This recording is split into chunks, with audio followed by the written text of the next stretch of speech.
Okay,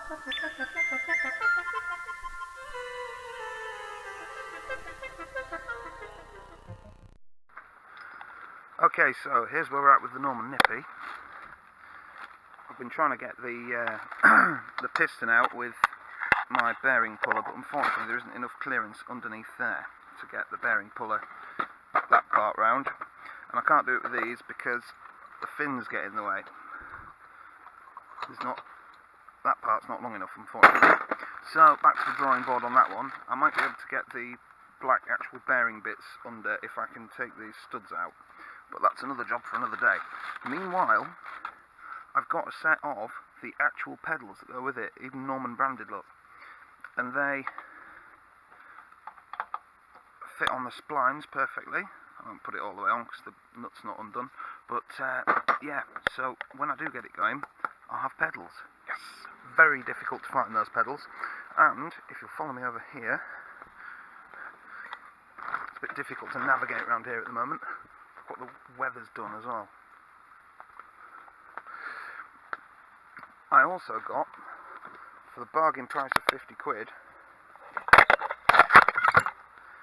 the engine from a Norman Nippy 3, which should be interchangeable with that one. Now this is only 1 speed, and I think it's missing the flywheel, and I'm sure he said the stator as well, but it seems to be there, so the cables are there. Yeah, so this is a backup engine. It's a Mival, I think it's pronounced, M-I-V-A-L. Big M, big V. Italian engine, which came as standard on the Norman Nippy 3, which was pretty much the same as mine, except without rear suspension, and with this engine on it. It's supposed to be a bit slower than the other ones, but I can always just swap it in if the other one breaks down or whatever, so that I can work on the Villiers.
It's a proper mess in here at the moment because everything fell over in the wind, but at least it seems to be holding a little bit.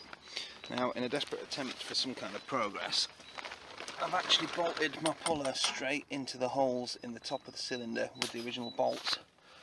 Let's see if I can't crack this bad boy off.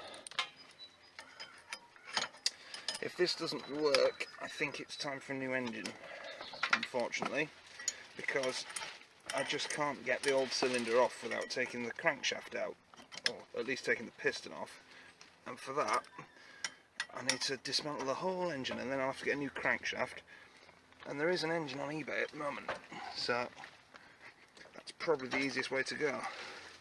Now, we've definitely met some pressure here, but it doesn't seem to be showing any signs of going, unfortunately. I'll be very careful not to bend the crank as well. Let's see if I can get it back down there. I think the big end seems to have seized up again, unfortunately. Maybe a little bit of water's crept in there or something. If I can get the cylinder off, then I'll be able to sort it. But as it stands, I can't. I think it might end up needing a new cylinder anyway, to be honest, because I think this one's had its day, unfortunately. Now, there is a Villiers 3K on eBay for 150 quid, so it might be worth doing that. I'm going to turn the camera off to stop me bending the crankshaft that way. I'm going to use both hands and hold the top of the puller at the same time. Try and find somewhere to sit you where you can see, because we have a bit of progress here. Fantastically enough.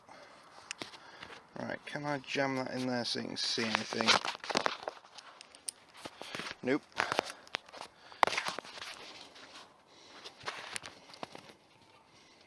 Aha. Right, bit of progress.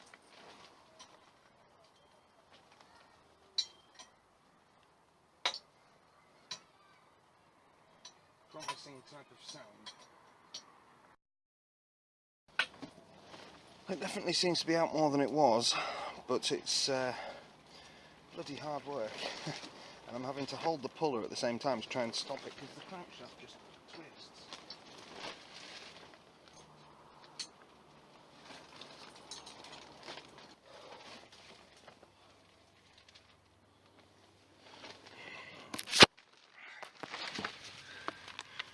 We're nearly out, look, there's the piston. Not there. There. It's on its way.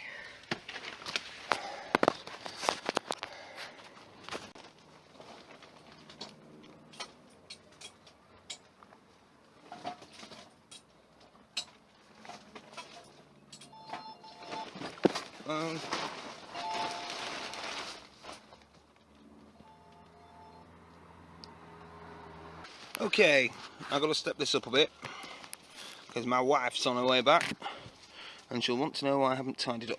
So, I think that's a 17mm. It is.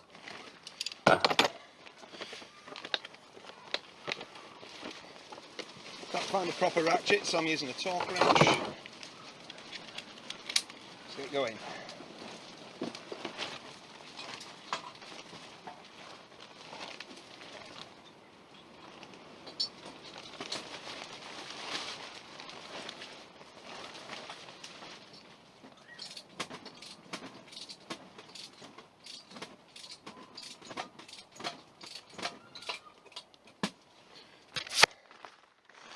There's only way you can watch this from. Right, I'm going to try. Not as good as we're going to get in it, I think.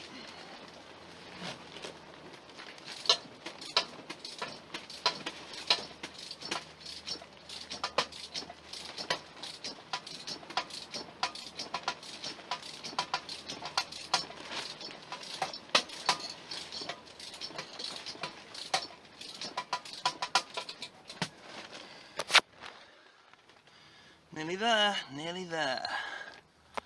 Not there, nearly there. But unfortunately, I can't show you it close up, unless that works, which I doubt.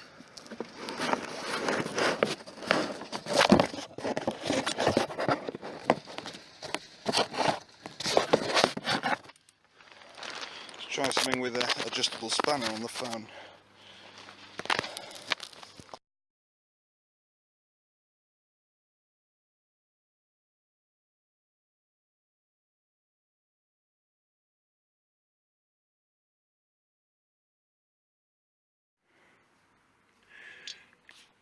Just to show you, here's what the inside of the cylinder looks like. Can't see it very well there, I don't think, but it's all rusted and knackered, scored quite badly. Let's try and get some light on it. Sunny day today, but it's not doing so well with filming stuff. So yeah, loads and loads of gunge and grease on it. There's a snapped off mounting bit at the bottom, flange, and I broke that fin because I'm naughty. So I think we're going to need a new one. I'll show you what the piston looks like as well. I've taken the engine off now. It's difficult, but I've done it. So, there's your piston. Not looking very well. It was already knackered anyway, so it doesn't really matter that I've put a big score in the top of it there, but that's from the puller. So yeah, it's just there in case any water got in it, draining. And then I'm probably either going to rebuild it or put a new engine in, but I thought I'd try and save that engine since a new one's 150 quid. So we'll see. There is a cylinder and piston set on eBay at the moment for 40 odd quid, but then I'll have to buy bits for the carburettor as well, whereas the engine's actually got the carb with it, so I could actually have sort of most of a carb for spares. So we'll just have to see how it goes anyway. But for the time being, there she is with no engine. Looking very sorry for herself, but it'll get better soon.